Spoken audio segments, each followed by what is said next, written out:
Nous aimons tous caresser un adorable petit lapin, jusqu'à ce que ce lapin se révèle être une sorte de monstre féroce qui veut vous arracher le visage.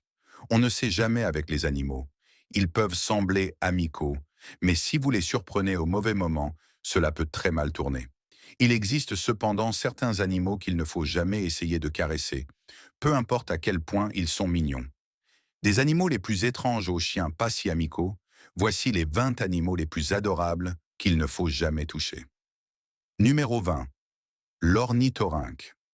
L'ornithorynque est une créature étrange. Lorsque le premier spécimen naturalisé a été rapporté en Europe pour être classé, les spécialistes de Londres pensaient qu'il s'agissait d'un canular, composé de plusieurs autres animaux bizarres. Sa queue ressemblait à celle d'un castor, son corps à celui d'une loutre, et son visage et ses pattes à ceux d'un canard. De plus, c'est un mammifère venimeux qui pond des œufs.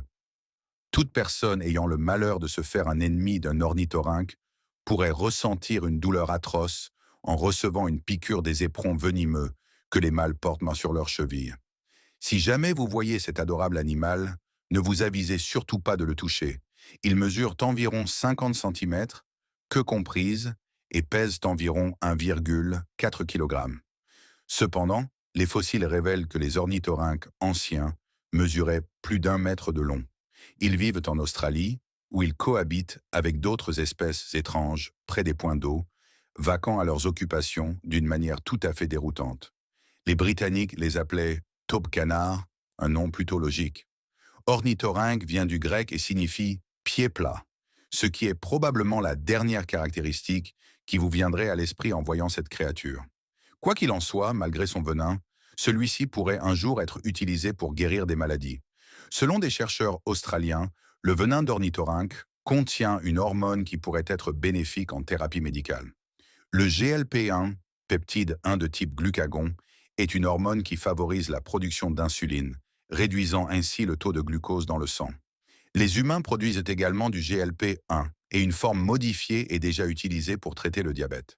Cependant, le GLP-1 humain se dégrade rapidement, tandis que celui de l'ornithorynque a une durée de vie beaucoup plus longue, ce qui pourrait un jour mener à de nouvelles avancées dans le traitement du diabète. Avant de poursuivre, aimez cette vidéo, appuyez sur le bouton d'abonnement et activez la cloche de notification immédiatement. Sinon, un mille-pattes viendra ramper sur votre visage pendant que vous dormez. Numéro 19. Le dingo. Le dingo est une race de chien australienne avec une longue histoire. C'est un canidé de taille moyenne, doté d'un corps mince mais robuste, développé pour la vitesse, l'agilité et l'endurance. Le dingo se décline en 3 principales couleurs de pelage: roux clair ou beige, noir et feu ou blanc crème. En Australie, les attaques de dingo contre les humains sont rares, et lorsqu'elles se produisent, elles impliquent généralement de jeunes enfants. En revanche, les dingos constituent une menace importante pour le bétail, notamment les moutons et les jeunes veaux. Pour protéger les troupeaux, l'Australie a construit la clôture anti-dingo, une barrière de 5614 km à travers le sud-est du pays. Les chiens sauvages sont de grands prédateurs, mais ils restent bien plus petits que des adultes en bonne santé et ne représentent donc qu'une menace limitée pour eux. Cependant, les personnes handicapées, isolées, en infériorité numérique ou de très petite taille, en particulier les bébés et les jeunes enfants, peuvent être gravement en danger. En règle générale, les dingos et les humains s'évitent mutuellement. Cependant, lorsqu'ils sont nourris par les humains, certains dingos s'habituent dangereusement à leur présence, ce qui peut mener à des attaques, notamment à Kigari et dans certaines régions du territoire du Nord. Les attaques de dingos sur le bétail sont, en revanche, très fréquentes et constituent une menace majeure pour l'industrie de l'élevage australienne. Numéro 18. Diable de Tasmanie. Soyons honnêtes, le diable de Tasmanie est une petite créature curieuse, mais il ne tourbillonne pas comme une tornade, ni ne produit des grognements étranges lorsqu'il est agité, au cas où vous auriez cette idée en tête. Cependant, il possède plusieurs caractéristiques potentiellement dangereuses. Tout d'abord, il est extrêmement vorace. En une seule journée, il peut dévorer jusqu'à 40% de son propre poids corporel, et il mange énormément de viande. En fait, il est le plus grand marsupial carnivore du monde depuis que son parent éloigné, le tigre de Tasmanie, a disparu au XIXe siècle.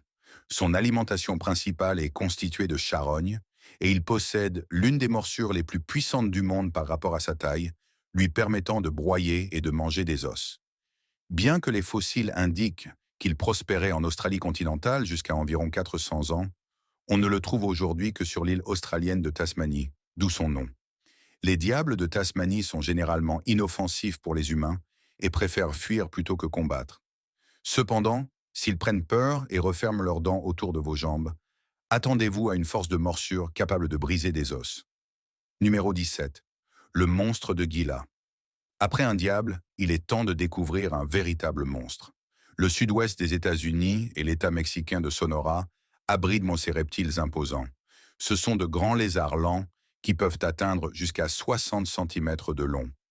Avec leurs proches parents, le lézard perlé du Mexique, ils font partie des deux seules espèces de lézards venimeux endémiques d'Amérique du Nord.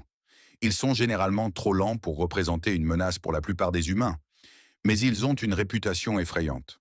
On raconte qu'ils peuvent cracher du venin, dégager un miasme mortel et bondir à plusieurs mètres dans les airs, bien que la plupart de ces affirmations relèvent davantage du folklore que de la science. Cependant, ils possèdent une morsure puissante et sont connus pour s'accrocher et même mâcher leur proie afin d'injecter la plus grande quantité possible de venin. Cette morsure peut être extrêmement douloureuse, bien qu'elle entraîne rarement la mort. Bien que le venin du monstre de Gila soit aussi toxique que celui d'un crotal diamantin, il n'en produit pas autant que ce dernier. Si vous êtes mordu, le moyen le plus simple de le faire lâcher prise est de l'immerger complètement dans l'eau. Sinon, préparez-vous à une expérience des plus désagréables. Numéro 16. Le lorilan. Nos cousins, les lorilans, font partie de la famille des primates. Cependant, il ne faut pas s'attendre à ce que ces petits mammifères adorables s'entendent bien avec les humains. Ils sont les seuls primates venimeux de la planète et leur morsure peut causer de graves dommages aux humains. Petits, nocturnes et vivant dans les forêts d'Asie du Sud-Est, ils restent encore largement méconnus. Nous savons cependant que lorsqu'ils sont découverts, ils se couvrent le visage avec leurs mains, leur valant le surnom de malu-malu, qui signifie timide dans certaines langues indonésiennes. Malgré leur nature réservée et nocturne, les loris-lans font face à de nombreux prédateurs dans la forêt, notamment des léopards, des ours, des aigles, des orang-outans et des serpents. Leur mécanisme de défense inclut une palette de couleurs qui imite celle d'un cobra, et pas seulement en apparence. Lorsqu'ils ont peur, ils lèchent une glande située sur leurs bras, qui libère des substances chimiques. Mélangées à leur salive, ces substances deviennent extrêmement toxiques. Effrayant. Toute morsure qui en découle peut provoquer un choc anaphylactique et même entraîner la mort chez les humains. Alors soyez prévenus, ce n'est pas un singe déguisé en cobra, mais plutôt un cobra caché sous une apparence mignonne. Numéro 15. Le cassoar. Les experts pensent que la plupart des dinosaures étaient dotés de plumes plutôt que d'écailles, comme les reptiles d'aujourd'hui, car les oiseaux sont désormais reconnus comme des descendants directs des dinosaures. Le casoar australien, clairement la créature la plus ressemblante aux dinosaures encore vivantes sur Terre, semble corroborer cette théorie. Connu comme l'oiseau le plus dangereux du monde, il se méfie des humains et des chiens domestiques, mais attaquera avec férocité si nécessaire. Ses coups peuvent être extrêmement violents, grâce à un bec puissant et des griffes incroyablement acérées et robustes. Quelques décès ont été recensés, bien que cela reste rare. Les cassoars attaquent également les véhicules, ainsi que leurs propres reflets sur les vitres, les brisant, ce qui suggère qu'ils ont hérité d'un cerveau minuscule, tout comme les dinosaures. L'introduction de 24 millions de cochons domestiques envahissants, qui ont déjà causé l'extinction de 100 espèces de flore et de faune indigènes en Australie, a détruit l'habitat de ces vélociraptors miniatures. La forêt tropicale australienne ne compte désormais plus que 2000 individus. Il est peut-être temps d'intervenir et de sauver ce célèbre oiseau en colère de l'oubli. Numéro 14. Le poisson-globe. Le poisson-globe est sans aucun doute l'une des créatures les plus étranges du monde, et pas seulement dans l'océan. Lorsqu'ils se sentent menacés, ces poissons ingèrent rapidement de l'eau ou de l'air, ce qui provoque le gonflement de leur peau lâche en une boule et redresse leurs nombreuses épines, qui reposent normalement à plat sur l'épiderme. rendant ainsi leur consommation beaucoup moins appétissante. Il existe 120 espèces de poissons globes qui se déclinent en différentes formes et tailles et dont beaucoup arborent des couleurs vives. Comme la plupart des gens le savent, dans le règne animal, les couleurs vives servent souvent d'avertissement et les poissons globes ne font pas exception. Si un prédateur courageux ou affamé parvient à avaler toutes ces épines, il subira une très mauvaise surprise, car ce hérisson aquatique est également très toxique. En réalité, chaque poisson globe contient une dose mortelle de tétrodotoxine, un poison 1200 fois plus puissant que le cyanure. Il est donc surprenant d'apprendre que ce poisson hautement toxique est une délicatesse prisée au Japon, où des chefs expérimentés retirent les parties toxiques, ne laissant que celles qui sont comestibles. Une erreur de coupe signifie cependant une mort immédiate pour le convive, et les amateurs de fugu rentrent rarement chez eux après un mauvais repas. Un poisson unique en son genre donne ainsi naissance à un repas tout aussi unique et particulièrement périlleux. Numéro 13. Le léopard de mer. Le léopard de mer se trouve dans les eaux antarctiques et est connu pour son corps long et musclé, pouvant atteindre 3,5 mètres de long et peser jusqu'à 600 kilos. Il possède une tête anormalement grande avec une puissante mâchoire et une redoutable dentition. Son crâne rappelle celui des reptiles prédateurs, lui permettant d'infliger des morsures très puissantes. Ces phoques les sont extrêmement adaptables et se nourrissent d'une grande variété de proies, ce qui leur permet de prospérer malgré les conditions rigoureuses de l'Antarctique. Ils peuvent capturer du krill, mais aussi consommer des poissons, des pieuvres, d'autres phoques plus petits et des manchots. Leur technique de chasse au manchot est particulièrement impitoyable. Ils attendent dans les eaux peu profondes qu'un manchot plonge avant d'attaquer. Le phoque saisit alors l'animal par les pattes et le frappe violemment contre la surface de l'eau jusqu'à ce qu'il soit écorché et mort, avant d'en dévorer les restes. Les attaques contre les humains sont rares, en grande partie en raison du faible nombre de nageurs dans les eaux antarctiques. Cependant, les léopards de mer attaqueraient sans hésitation s'ils en avaient l'occasion. Un décès a d'ailleurs été enregistré en 2003 lorsqu'un chercheur a été attaqué et tué par l'un de ces phoques. Numéro 12. Pieuvres à anneaux bleus. Quand on y pense, les pieuvres sont vraiment des créatures bizarres. Y a-t-il un autre animal sur cette planète qui ressemble plus à un envahisseur venu de l'espace que la pieuvre? Pourtant, elles nous sont assez familières. Cependant, contrairement aux facehuggers de la série Alien, la plupart des pieuvres sont plutôt inoffensives, même les plus gigantesques, sauf une espèce de pieuvre, la pieuvre à anneaux bleus, et ce n'est pas un énorme kraken dévoreur de navires qui empêche les vieux marins de dormir la nuit en hurlant.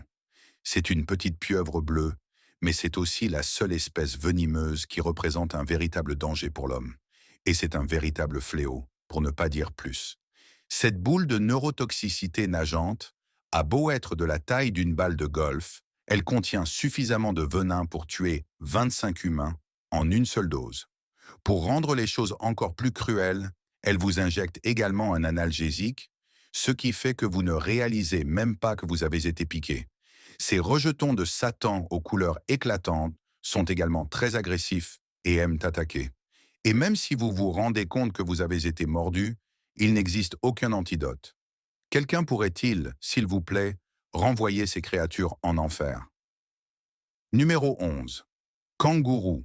Le kangourou appartient à la famille des Macropodidae, qui regroupe plusieurs marsupiaux. Ce nom est généralement utilisé pour désigner le kangourou roux, ainsi que le kangourou antilope, le kangourou gris de l'Est et le kangourou gris de l'Ouest, qui font tous partie de cette famille.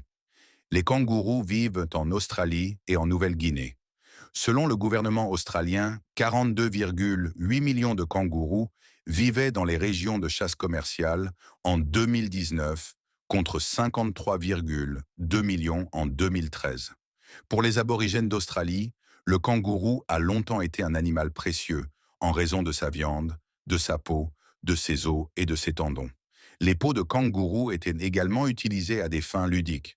Par exemple, certaines tribus auraient utilisé un scrotum de kangourou rempli comme ballon pour le jeu de football traditionnel appelé mangrook. De plus, le kangourou jouait un rôle essentiel dans les récits du temps du rêve et dans certains rites. Le territoire du Nord, notamment Héron, est un lieu populaire lié au mythe du kangourou dans le temps du rêve. Il existe de rares cas documentés d'attaques de kangourous sur des humains sans provocation. Cependant, 3 agressions inexpliquées en 2004 ont suscité des inquiétudes quant à la possibilité que les marsupiaux contractent une maladie semblable à la rage. Le seul cas de décès dû à une attaque de kangourou qui a été correctement rapporté remonte à 1936 en Nouvelle-Galles du Sud. Un chasseur a été tué alors qu'il tentait de sauver ses 2 chiens d'un combat acharné. Une soif et une faim extrêmes ont également été avancées comme cause possible du comportement imprévisible et dangereux des kangourous. En juillet 2011, un kangourou roux mâle a attaqué une femme de 94 ans dans son propre jardin, ainsi que son fils et 2 policiers venus à leur secours. Après l'incident, le kangourou a été aspergé de gaz poivré avant d'être finalement abattu. Numéro 10. Ours panda. Un visiteur d'un zoo de la province chinoise de Jiangxi s'est vanté de ses connaissances sur les pandas. Après tout, ne sont-ils pas les plus adorables et maladroits des animaux en peluche vivants? Pris par l'envie de caresser cette boule de poils charmante, il a escaladé la clôture pour s'en approcher. On les appelle des ours pandas. Il a rapidement découvert que, bien qu'ils passent leur journée à mâchonner du bambou, ils possèdent là les mêmes crocs, griffes et puissances que les ours ordinaires et n'hésitent pas à s'en servir lorsqu'ils se sentent menacés. Le panda s'est immédiatement jeté sur la jambe de cet imprudent, mordant profondément avant d'utiliser sa taille supérieure pour le maîtriser. L'homme s'est vite retrouvé en danger. Est-ce la première fois qu'un groupe de spectateurs crie « Trop mignon !» en voyant quelqu'un se faire attaquer par un grand animal? Finalement, l'homme a réussi à s'échapper, mais pas avant d'avoir sérieusement blessé sa jambe et totalement gâché la journée du panda. Son prochain défi sera sans doute d'affronter les autorités chinoises, qui auront sûrement une longue liste de questions à lui poser. Ne vous approchez jamais d'un grand panda à l'état sauvage, quelle que soit la vidéo adorable que vous avez pu voir. Ils ont une prise puissante et peuvent infliger des morsures capables de blesser gravement un membre humain. Numéro 9. Raton laveur. Le raton laveur, parfois appelé raton laveur commun pour le différencier des autres espèces, est un mammifère nord-américain de taille moyenne. 3 des caractéristiques les plus distinctives du raton laveur sont ses pattes avant très agiles, son masque facial et sa queue annelée, qui sont toutes des motifs récurrents dans les mythes des peuples autochtones à son sujet. Les ratons laveurs sont connus pour leur intelligence, des études ayant montré qu'ils peuvent se souvenir des solutions à des tâches pendant au moins 3 ans. À l'origine, les ratons laveurs vivaient dans des forêts décidues et mixtes, mais grâce à leur grande capacité d'adaptation, ils ont étendu leur habitat aux régions montagneuses, aux marais côtiers et aux zones urbaines, où certains propriétaires les considèrent comme des nuisibles. En raison d'évasion et d'importation volontaires au milieu du XXe siècle, les ratons laveurs se sont déjà répandus dans une grande partie de l'Europe continentale, dans les montagnes du Caucase et au Japon. L'augmentation du nombre de ratons laveurs en milieu urbain suscite des réactions humaines variées, allant de l'indignation à l'alimentation intentionnelle. Les ratons laveurs qui n'ont pas peur des humains inquiètent ceux qui associent cette caractéristique à la rage. Cependant, les experts soulignent que ce comportement est bien plus probablement une adaptation au fil des générations à un environnement où les humains sont omniprésents. Les ratons laveurs n'attaquent généralement pas les chats et les chiens domestiques, bien que des cas isolés d'attaque aient été signalés. Numéro 8. Élans. Bien que les élans ne soient pas plus dangereux que les ours en termes de comportement, leur population plus importante les rend plus susceptibles de causer des blessures. En Alaska, les élans sont environ 3 fois plus nombreux que les ours et blessent chaque année entre 5 et 10 personnes, soit plus que le nombre d'attaques combinées des ours bruns et noirs. Selon un article de presse de 2011, les élans blessent plus de personnes chaque année que les ours. Cependant, les attaques d'élans entraînent rarement des décès. Malgré ces taux d'incidents élevés, les élans n'ont pas une tendance naturelle à la violence. L'élan d'Alaska, la plus grande espèce de cervidés au monde, est impressionnant. Toutefois, sa taille imposante contraste avec son tempérament généralement placide. Ces herbivores se nourrissent de saules, de bouleaux et d'herbes en grande quantité. Lorsque les élans ne trouvent pas ces aliments naturels pendant l'hiver rigoureux, ils consomment des déchets à Anchorage. Les mois les plus difficiles sont mars et avril, lorsque la nourriture sauvage devient rare et que les élans affamés affluent en plus grand nombre dans la ville. Mais quel est le problème avec le fait de fouiller dans les ordures? Comme les humains, les élans deviennent irritables lorsqu'ils ont faim. S'ils ne trouvent rien à manger, ils sont plus enclins à devenir agressifs. Le nombre d'attaques d'élans augmente également pendant la saison des amours en septembre et octobre, ainsi qu'au début du printemps, lorsque les mères protègent leurs jeunes veaux. Numéro 7. Dragon de Komodo. Le dragon de Komodo est un varan que l'on ne trouve que sur les îles indonésiennes de Komodo, Rinca, Flores et Gili Motong. Il appartient à la famille des Varanidae. C'est la plus grande espèce de lézard au monde, pouvant atteindre 3 mètres de long et peser jusqu'à 70 kg.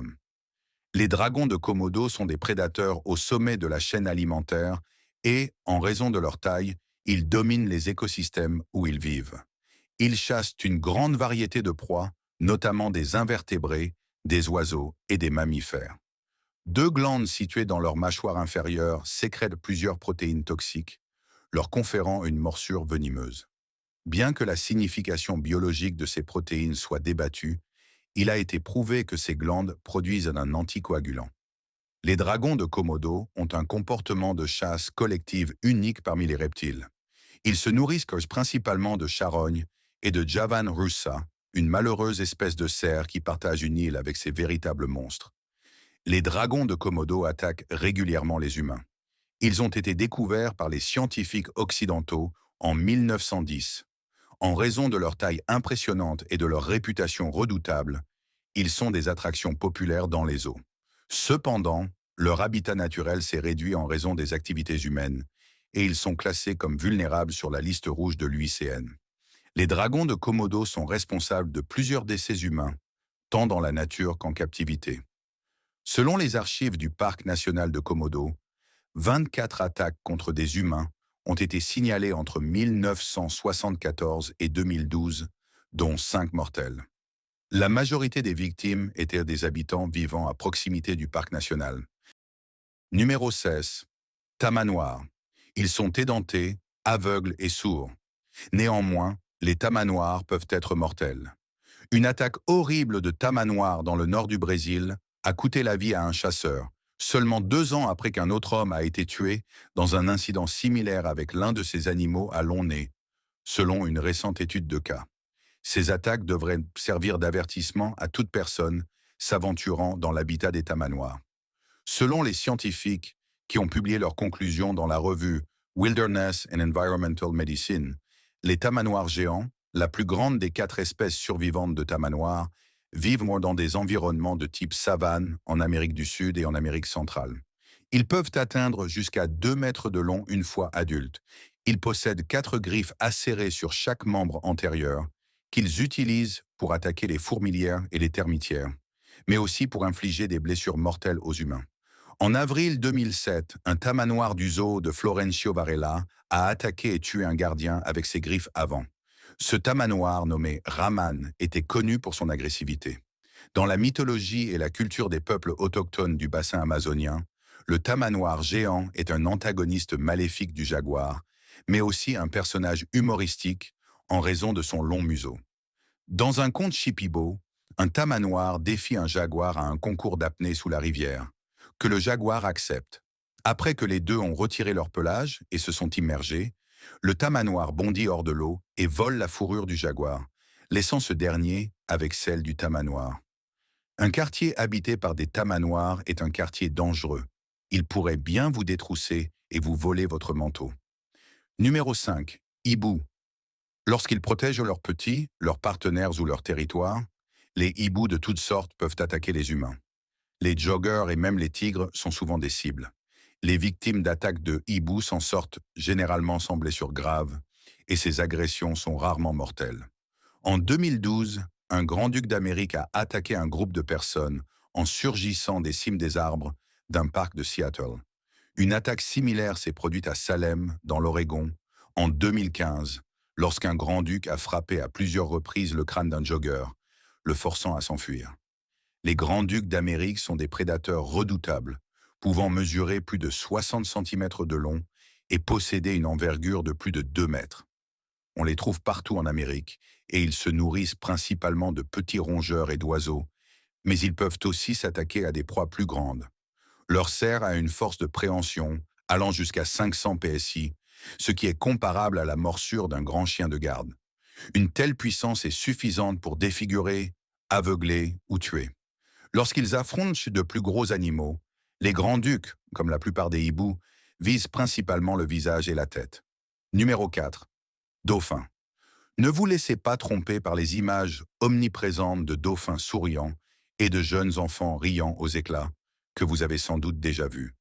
Les dauphins ne sont pas heureux, c'est simplement la structure de leur visage qui donne cette impression.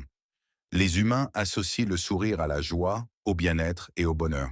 Le sourire denté du dauphin, en revanche, n'est pas un signe de satisfaction, mais une simple particularité anatomique. Comme les dauphins semblent toujours heureux, l'industrie du divertissement en profite pour masquer la brutalité de leur captivité. Les dauphins continuent à sourire, même lorsqu'ils sont morts. Les spectacles de dauphins enferment ces animaux fascinants dans des bassins artificiels et les contraignent à exécuter des tours anormaux. Saluer, marcher sur la queue, parler, en les privant de nourriture. Les dauphins captifs subissent un stress intense dû au contact physique constant avec les humains, aux foules bruyantes, à la musique assourdissante et aux bassins en béton qui perturbent leur écolocation. Ce stress les pousse à flotter sans vie, à nager en cercle ou encore à ronger les parois en béton de leur enclos. Numéro 3. Les cygnes. En 2012, un homme de 37 ans originaire de l'Illinois a péri lorsque son bateau a été renversé par un cygne. Selon des témoins, l'oiseau l'a empêché de nager vers la sécurité. D'après les experts, l'animal défendait probablement son nid. Cependant, la veuve de l'homme a poursuivi l'entreprise de gestion immobilière en justice pour 50 000 $, l'accusant d'avoir sciemment maintenu des animaux dangereux sur les lieux. Les cygnes ont une envergure d'environ 2 mètres. Bien qu'ils puissent vous blesser, il est peu probable qu'ils vous tuent ou même vous fracturent un os. Selon les spécialistes, les sifflements et le battement d'ailes sont principalement des démonstrations d'intimidation et les cygnes ne représentent que peu de danger réel pour un humain moyen. La plupart des blessures causées par les cygnes surviennent lorsque ces derniers sont agités ou provoqués. Les blessures les plus graves se produisent généralement lorsque l'animal frappe une personne avec son articulation de l'aile, plutôt qu'en mordant ou en picorant. La plupart des oiseaux voleraient vers une menace perçue pour défendre leur nid, mais comme la majorité des oiseaux ne pèsent pas 14 kg, peu de gens imaginent les conséquences de la colère d'un corbeau, par exemple. Les cygnes mâles défendent vigoureusement leur nid pendant la saison des amours, qui s'étend d'avril à juillet, même s'ils ne cherchent pas à se battre. Et ils n'ont pas peur de le faire. Les cygnes poursuivent non seulement les humains, mais aussi les oies, les renards et même les bateaux. Numéro 2. Les hérissons.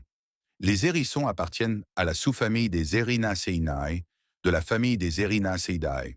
Ils sont répartis en 5 genres et peuvent être trouvés dans certaines régions d'Europe, d'Asie et d'Afrique, ainsi qu'en Nouvelle-Zélande, où ils ont été introduits. Les hérissons ne sont pas natifs d'Australie et il n'existe aucune espèce encore vivante endémique aux Amériques. Cependant, le genre éteint Amphicenus était autrefois présent en Amérique du Nord. Les hérissons sont souvent gardés comme animaux de compagnie, ce qui peut surprendre lorsqu'on les considère comme dangereux. Leurs piquants peuvent toutefois être très nocifs pour la peau humaine ou pour tout autre prédateur potentiel. Lorsqu'ils se sentent en sécurité, leurs piquants restent couchés, ce qui permet aux gens de les prendre et de jouer avec eux. Mais en cas de menace, ils se recroquevillent en boule et redressent leurs piquants verticalement. Même si ces piquants peuvent être dangereux, de nombreuses photos adorables de hérissons circulent sur Internet. Ils sont capables de planter leur croc dans votre peau, bien qu'ils mordent rarement. Généralement, les gens se font mordre après avoir réveillé un hérisson adulte endormi en pleine journée. Les hérissons adultes ont une morsure plus puissante et possèdent 2 petites dents de devant, semblables à celles d'un lapin, qui peuvent percer la chair. Ils ont tendance à s'accrocher un certain temps lorsqu'ils mordent. Et si cela vous arrive, il faudra vous en débarrasser avec précaution. En cas de morsure, un vaccin contre le tétanos sera nécessaire. Si vous n'êtes pas déjà immunisé, vous devrez consulter un médecin ou aller à l'hôpital pour faire nettoyer et panser la plaie correctement. Numéro 1. La grenouille dard de poison. La grenouille dard de poison est une petite grenouille dont la taille varie de 1,3 à 6,3 cm. Elle vit dans la jungle amazonienne et est célèbre pour ses couleurs vives allant du bleu éclatant au vert, en passant par le jaune et le noir, ainsi que diverses autres combinaisons. Ces couleurs vives avertissent les prédateurs qu'il ne faut pas la prendre à la légère. Les environnements naturels où l'on peut trouver ces grenouilles incluent les forêts tropicales humides de basse altitude, les arbustes tropicaux humides en haute altitude, les montagnes tropicales humides, les rivières, les marais d'eau douce, ainsi que les prairies inondées de manière saisonnière. On les retrouve aussi dans les terres agricoles, les jardins ruraux, les plantations et les savanes humides.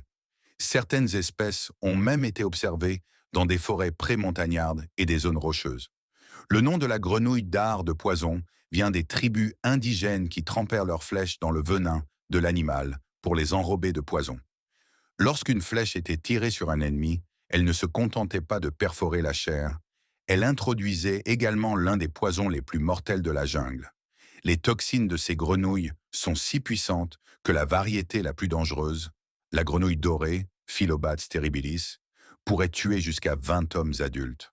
Certaines espèces de serpents ont toutefois développé une immunité et se nourrissent de ces grenouilles, mais cela reste un mécanisme de défense très efficace contre les prédateurs. Ces toxines sont constituées d'un mélange de composés d'un grand intérêt médical, incluant un analgésique 200 fois plus puissant que la morphine, ainsi que des stimulants cardiaques et des coupes-fins. Alors, parmi ces adorables petites créatures, laquelle aimeriez-vous caresser si vous portiez une armure complète? En avez-vous déjà vu dans la nature? Faites-le nous savoir dans les commentaires. Et n'oubliez pas de découvrir nos autres vidéos intéressantes qui apparaissent à l'écran en ce moment. À la prochaine.